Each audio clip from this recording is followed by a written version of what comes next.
The three most anticipated words in the language of love, I love you, can sometimes become the most hollow.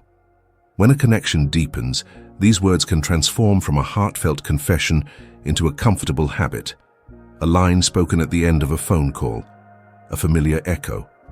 And in the quiet moments after they are said, a woman can be left with a profound and unsettling question. Are the words still true? How do I know, really know, that his love is a living, breathing reality and not just a beautiful memory he is reciting? This is not a question born of insecurity, but of a deep intuitive wisdom.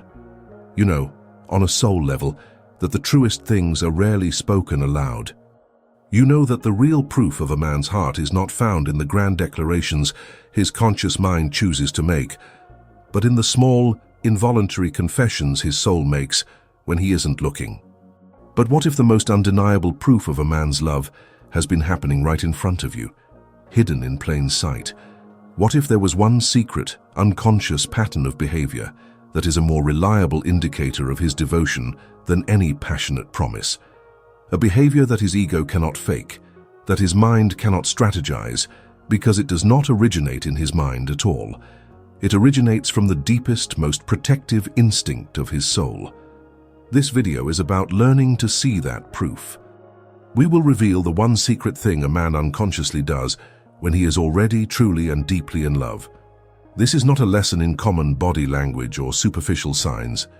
Drawing on the profound insights of Jung, we will explore a deep, archetypal pattern of behavior that emerges when a man's soul has moved from a state of simple attraction to one of sacred guardianship over yours. This is the unconscious vow his soul makes, long before his mind may have even caught up. So what is this secret, unconscious behavior that acts as a definitive proof of a man's love? It is not found in the passion of his kiss, nor the frequency of his calls.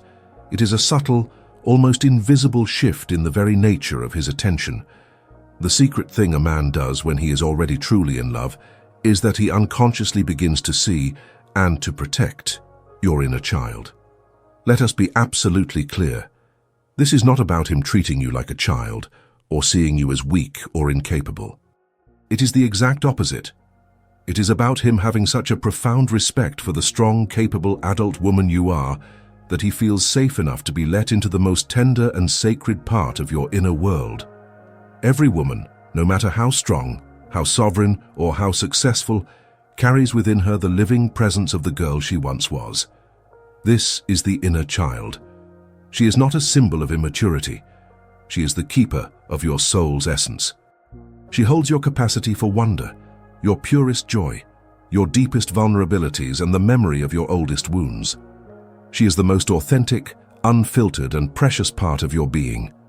In most of our adult lives, we build strong fortress walls around this tender part of ourselves to protect her from the harshness of the world. We relate to others as the fortress, the capable, independent, adult woman. A man who is merely attracted to you, or who is in a relationship with your persona, will only ever relate to the fortress. He will admire its strong walls, he will enjoy the view from its towers, but he will never know about the sacred garden that grows, hidden within. But when a man truly falls in love, his perception deepens. His soul is given a secret key.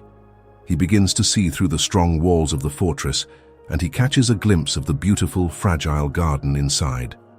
And the secret unconscious thing he does is this: he instinctively becomes its guardian. He may not have the words for it. He may not even be aware he is doing it, but his behavior will begin to change in subtle, protective ways. He becomes attuned, not just to your strengths, but to your deepest vulnerabilities.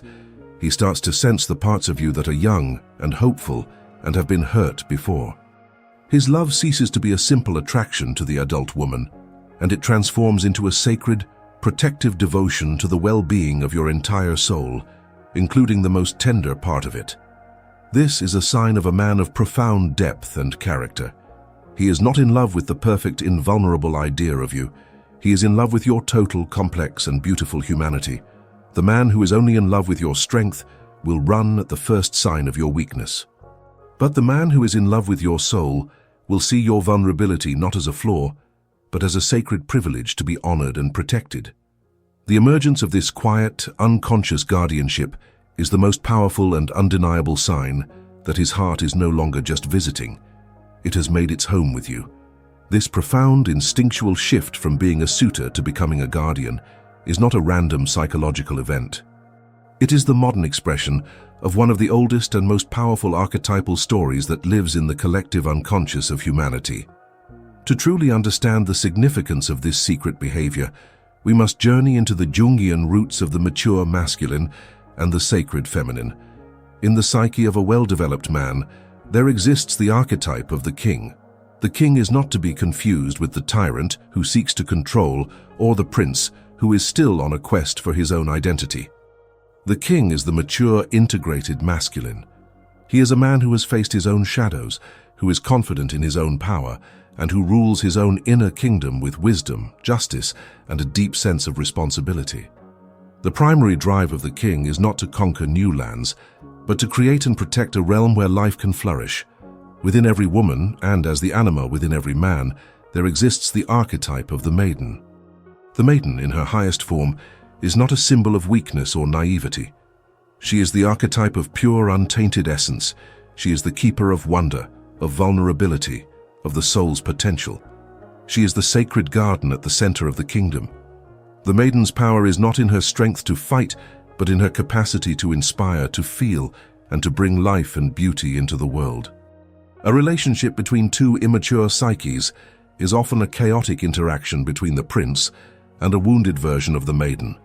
He is trying to prove his worth by conquering her, and she is trying to find her worth by being rescued by him.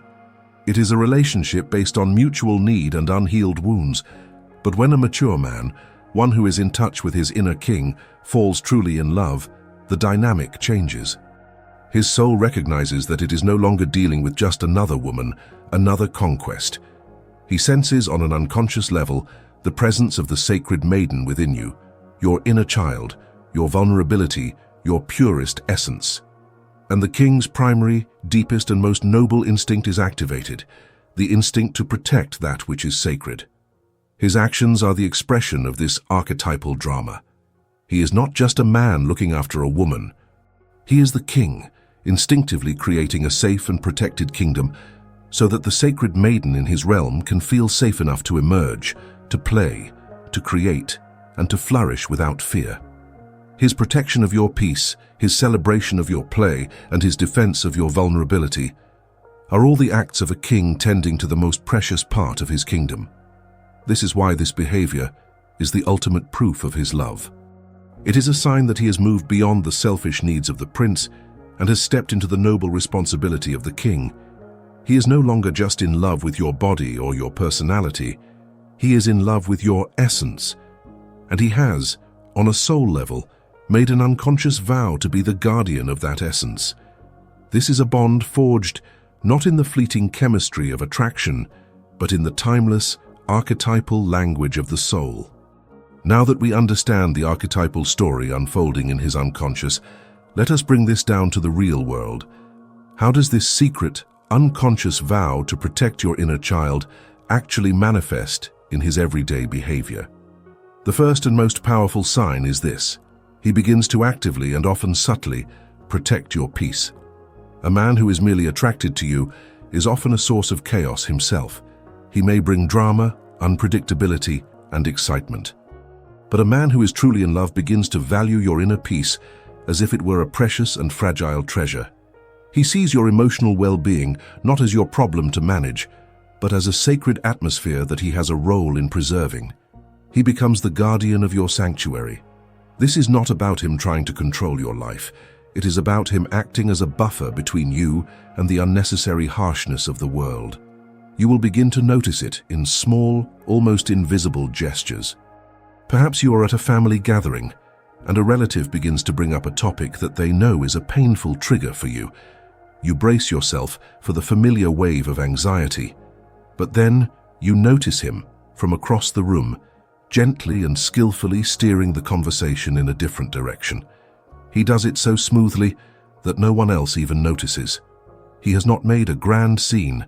He has not defended you publicly.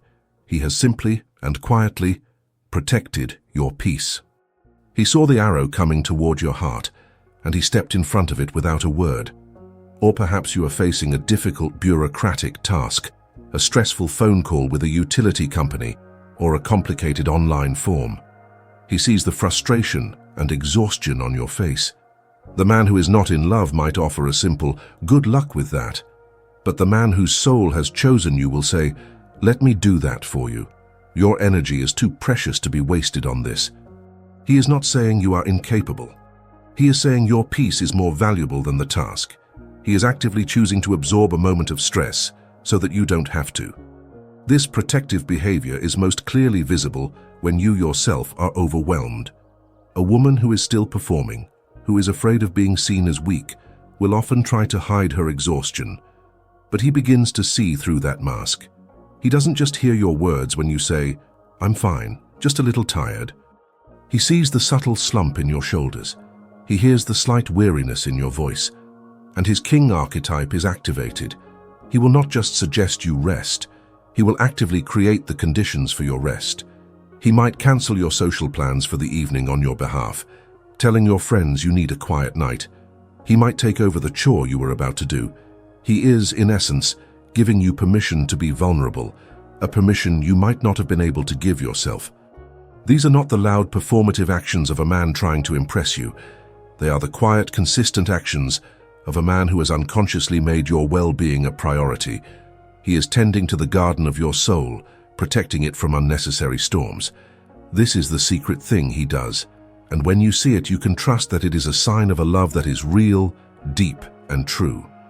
The second unconscious manifestation of his love is one of the most beautiful and revealing. While the first was about protecting your peace from the outside world, this one is about how he nurtures the world inside of you.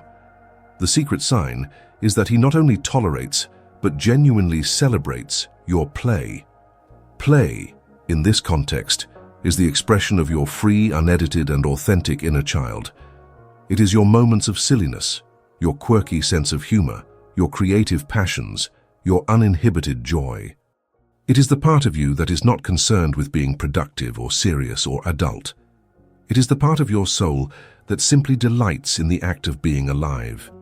For many women, this playful part is the first thing to be hidden in a new relationship. The good girl, the performer, believes she must be poised, elegant, and impressive. She is afraid that her silly, goofy, playful side will be seen as immature or unattractive. She cages this beautiful wild bird within her, only allowing it to sing a few pretty, predictable notes. A man who is not truly in love with your soul may be perfectly happy with the caged bird.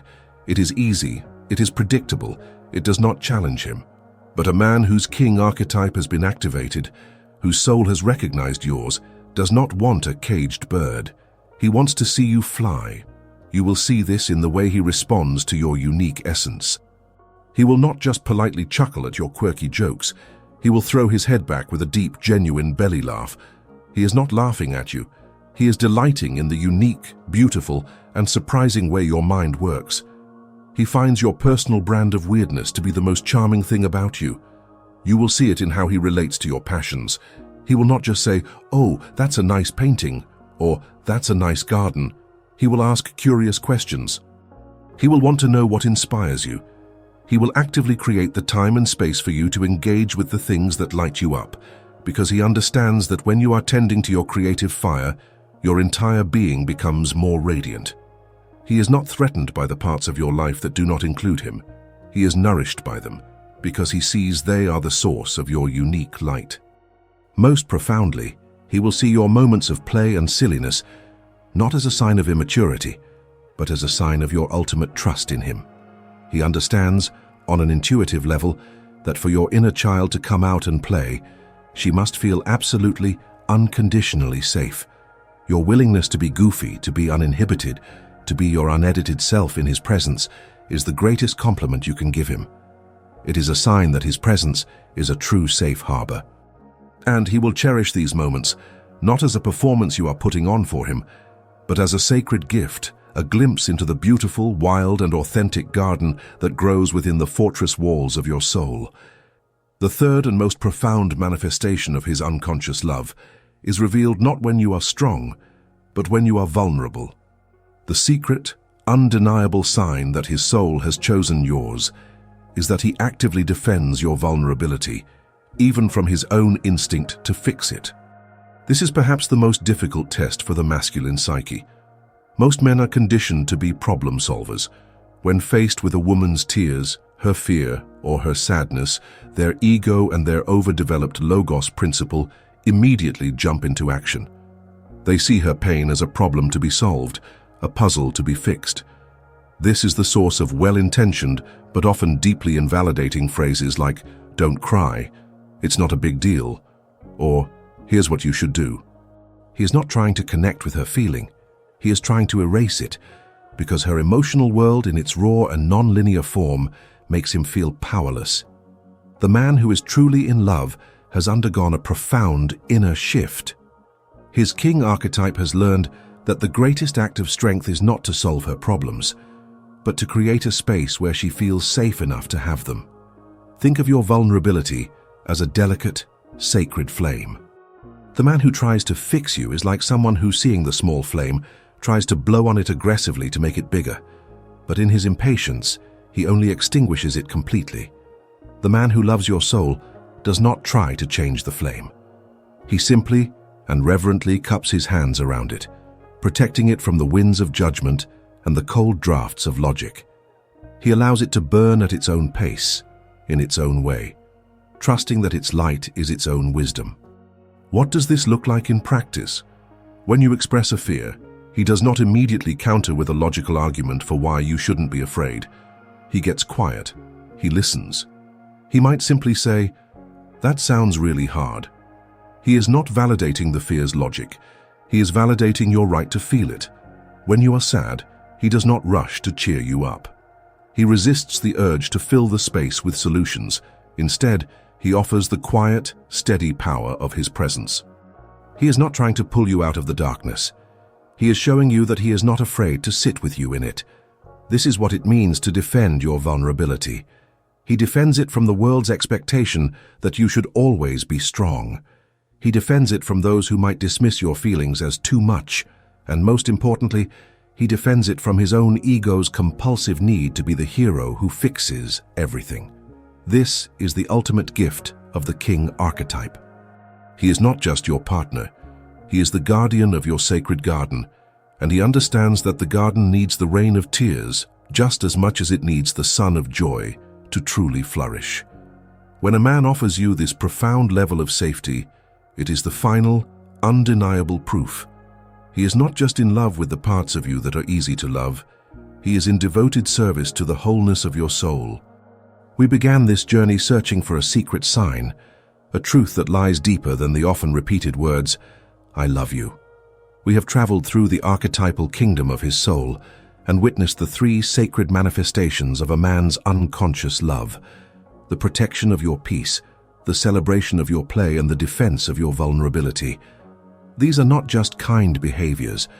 They are the different facets of the one secret thing, the one profound truth. They are the evidence that he is no longer just a man in a relationship with you, but a king tending to the sacredness of his own realm, in which you have become the most cherished part. And this leads us to the final, beautiful reframe. This consistent, unconscious pattern of protection is something far deeper than a conscious choice. It is an unconscious vow. A conscious vow is a promise made by the mind for the future. An unconscious vow is a truth enacted by the soul in the present. It is the most authentic proof of love because it is not a promise to protect. It is the act of protecting. It is a commitment made by his soul, by his king archetype, to the well-being of your soul. A commitment that often exists long before his conscious mind has found the words to articulate it. So stop listening only for the loud declarations. The words may or may not come in the time you expect. Instead, learn to watch, learn to feel. Learn to recognize the quiet, consistent, and irrefutable evidence of the unconscious vow. For when a man unconsciously makes a sanctuary for your peace, a playground for your joy, and a fortress for your vulnerability, his soul has already spoken its truth. It has already said, "I do,"